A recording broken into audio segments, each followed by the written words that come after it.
दोस्तों नमस्कार। एक विषय है हमारे जीवन में देवियों का।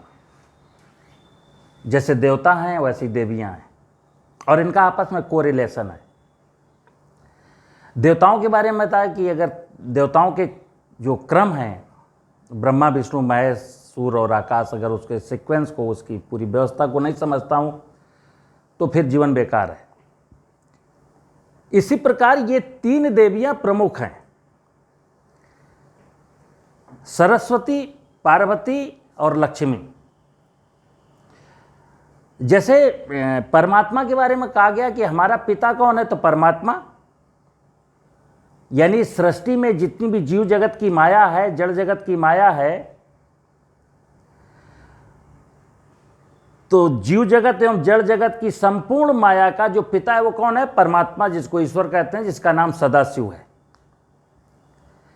तो लोग कभी कभी कहते हैं कि पिता ऐसा कैसे हो सकता है कि हमारी माता ना हो, केवल पिता हो? तो नहीं, कहा नहीं है, हमारी माता भी है। तो माता कौन है? आदि शक्ति दुर्गा। जिस प्रकार ब्रह्मा विष्णु महेश आकाश और सूर्य जड़ जगत की व्यवस्था का पिता परमात्मा है, उसी प्रकार आदि शक्ति दुर्गा जो जीव जगत की माया है, उसकी मां आदि शक्ति दुर्गा है। अब दुर्गा भी जिस प्रकार मैंने बताया परमात्मा जन्म एवं मृत्यु के बंधनों से मुक्त है, उसी प्रकार दुर्गा भी अदृश्य शक्ति है। दुर्गा भी कहीं दिखती नहीं है, ना दुर्गा का कोई रूप स्वरूप है। वो अलग की बात है, लोगों ने दुर्गा का स्वरूप बना लिया काल्पनिक। लेकिन दुर्गा की फिर तीन देवियां हैं नीचे, जिसको दुर्गा ने, जिनको इस पृथ्वी पर जो फैली हुई माया है, जिसकी व्यवस्था को संभालने के लिए तीन देवियां हैं, वो दुर्गा की ही बेटियां मान लो। तो उसमें सरस्वती, पार्वती और लक्ष्मी। अब मनुष्य के जीवन की कहानी क्या है?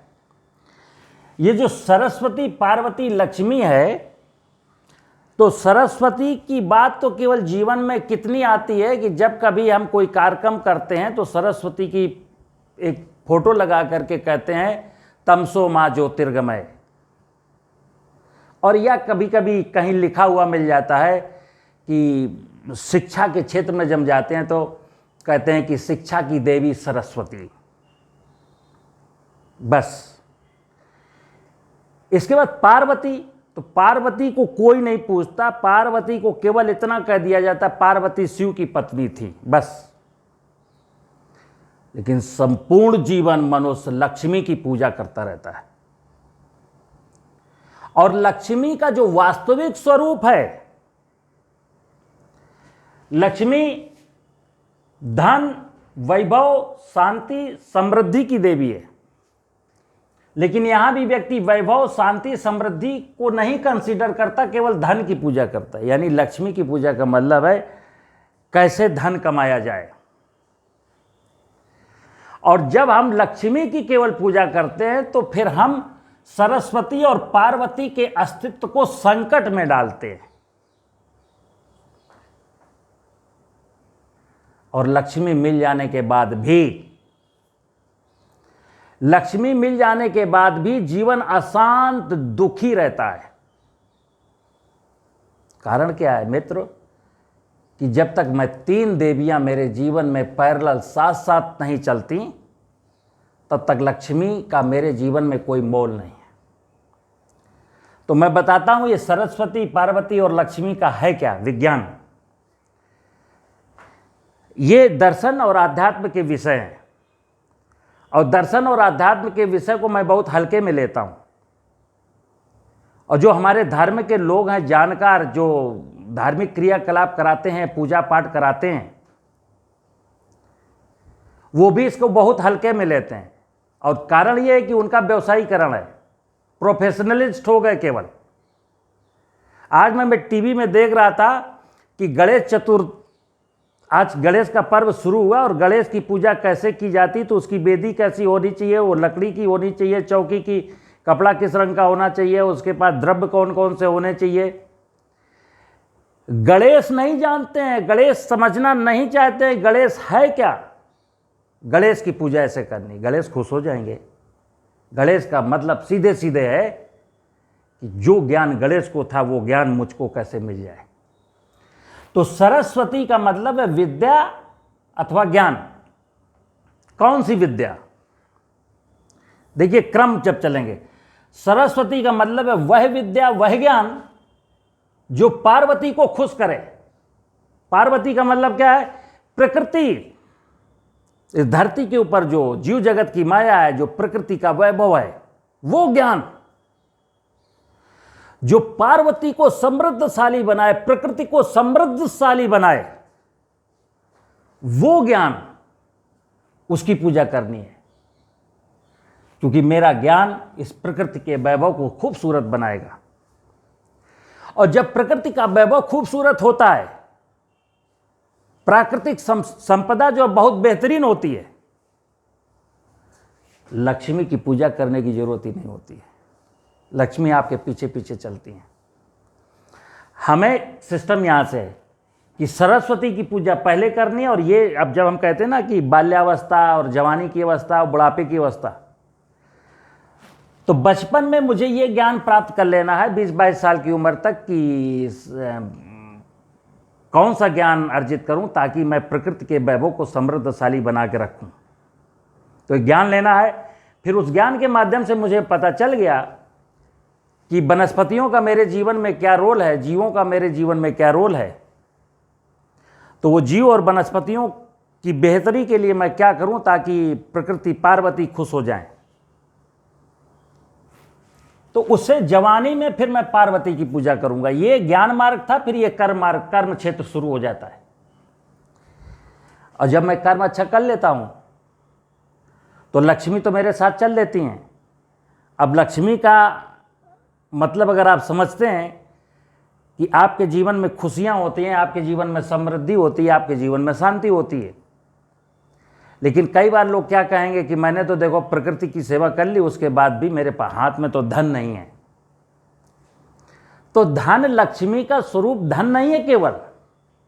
अगर आप स्वस्थ हैं, अगर आप अंदर से प्रसन्न हैं, जिस समाज में रहते हैं उस समाज में सामाजिक समरसता है, आपको अच्छा पानी मिल रहा है, ड्रिंकिंग वाटर बिल्कुल नीट एंड क्लीन मिल रहा है, खाद्य सामग्रियों में कोई मिलावट नहीं है, और श्वास लेते हैं तो ऑक्सीजन बिल्कुल बेहतरीन है, और कौन सी समृद्धि चाहिए आपको? अब हुआ क्या कि जब हम लक्ष्मी का मतलब केवल पैसा समझते हैं तो फिर क्या होता है कि शांति चली गई, समृद्धि चली गई, वैभव चला गया। कारण सरस्वती नाराज हो गई, पार्वती नाराज हो गई। क्योंकि हम जब ज्यादा धन अर्जन करते हैं तो कहीं ना कहीं विद्या का दुरुपयोग करने लगते हैं। मुझे पढ़ाया तो गया था कि मतलब मैंने भूगोल पढ़ा है। अगर भूगोल का अगर स्टूडेंट है तो भूगोल क्यों पढ़ा है? भूगोल का मतलब है भूमंडल का जो ज्ञान है। अब वो भूमंडल को पढ़ने के बाद भूमंडल में क्या कैसा होना चाहिए ये कर्म ना करके उसको केवल प्रोफेसर बनना है, बस इतिहास पढ़ा हमने। तो हमारे अपना इतिहास कैसे खूबसूरत बनाना ये विचार नहीं है। इतिहास पढ़ने के बाद मुझको नौकरी मिल जाए, यानी रुपया मिलना चाहिए। लक्ष्मी का मतलब केवल कागज का नोट। बस इसीलिए मित्र, लोगों के चेहरे पर मुस्कुराहट नहीं है, बहुत धन एकत्र करने के बावजूद भी। और जाने कितने लोग आज ड्रिंकिंग वाटर मतलब आरओ घर में लगा रखे हैं, और जिनको आरओ नहीं लगाने का मौका है वो दूषित पानी पीने के लिए मजबूर है। और मनुष्य अगर कल को पी भी ले अच्छा पानी आरओ से फिल्टर करके, तो जीव जगत की माया क्या करेगी, फसल क्या करेंगी? फसलों को तो आप दूषित पानी ही पिलाएंगे। ये अज्ञान था। अगर मैं सरस्वती, पार्वती, लक्ष्मी के स्वरूप का दर्शन ठीक से नहीं करता हूं तो फिर मैं अज्ञान में चला जाता हूं। और एक नाम आपने देवियों में और सुना होगा, कहा जाता है वेद माता गायत्री। इसको त्रिगुणा कहते हैं, वेदों की जननी। हमारे जितने भी धर्मशास्त्र हैं पूरे के पूरे धर्मशास्त्र उठा लीजिए, उनका जो सार है वो वेद माता गायत्री, यानी वेद माता गायत्री के बिना वेद लिखे ही नहीं जा सकते। तो वेद माता गायत्री, जिसको मैं त्रिगुणा कहता हूं, वर्तमान में मैं केवल धन की, और गायत्री जी के भी जो उपासक हैं तो वो भी क्या करते हैं, माला जपते हैं गायत्री मंत्र की। गायत्री मंत्र की माला नहीं जपनी, गायत्री मंत्र के भावार्थ को समझना है कि ये प्रकृति की व्यवस्था, वो परमपिता परमात्मा, वो आदिशक्ति दुर्गा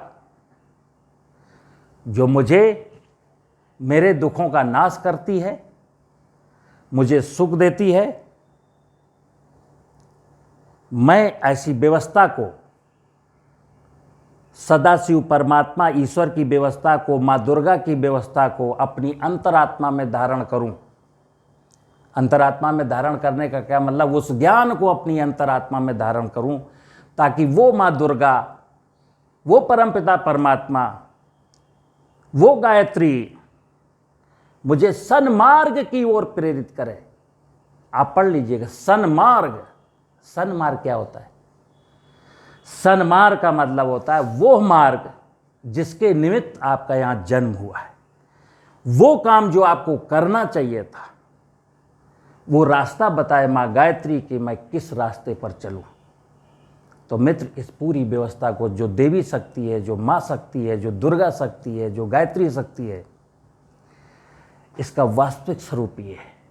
अगर इस वास्तविक स्वरूप को मैं नहीं पहचानता हूँ और लक्ष्मी की पूजा करता हूँ केवल, तो मेरे जीवन में सुख, समृद्धि, वैभव कभी कभी नहीं आएगा। नमस्कार।